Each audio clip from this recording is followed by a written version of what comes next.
Hello दोस्तों, मेरे YouTube channel पर आपका सभी का स्वागत है।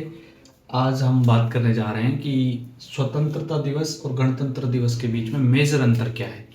मैंने कल भी कुछ रील देखी थी, उसमें कुछ गवर्नमेंट टीचर्स या बड़े बड़े टीचर्स को भी ये नहीं पता कि स्वतंत्रता दिवस और गणतंत्र दिवस में जो फ्लैग का मेजर डिफरेंस होता है वो किसी को आज तक नहीं पता है। मैं वही बताने आपके लिए आया हूँ कि स्वतंत्रता दिवस यानी कि 15 अगस्त को फ्लैग होस्टिंग होती है। होस्टिंग का मतलब ये होता है कि फ्लैग जब इस डंडे के नीचे से ऊपर की तरफ इसको खींचा जाता है, और ये खींचा जाता है पीएम के द्वारा। इसका मतलब होता है राइज करना। इसका मतलब होता है राइज करना, क्योंकि जब 15 अगस्त 1947 को भारत आज़ाद हुआ, उस टाइम हमने ब्रिटिश साम्राज्य से आज़ादी प्राप्त की थी, और ये प्रतीक होता है कि हमने राइज किया है, यानी कि हम अप कर रहे हैं। इसलिए इसका जो प्रतीक होता है कि इसको झंडे को हम ऊपर करते हैं, इसलिए इसको बोलते हैं ध्वजारोहण। हिंदी में बोलते हैं ध्वजारोहण।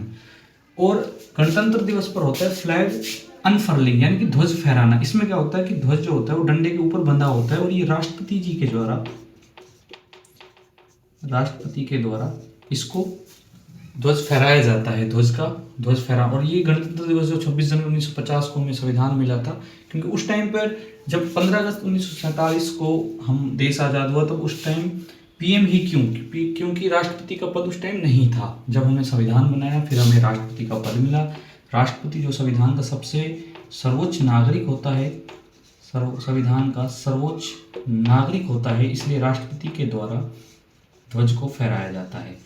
तो आपको समझ आया होगा कि ध्वजारोहण और ध्वज फहराने में फ़र्क क्या होता है। ये मेजर डिफरेंस होता है कि इसमें ध्वज को ऊपर की तरफ पीएम के द्वारा लाल किले पर, ये जो स्वतंत्रता दिवस का जो प्रोग्राम होता है ये होता है लाल किले पर।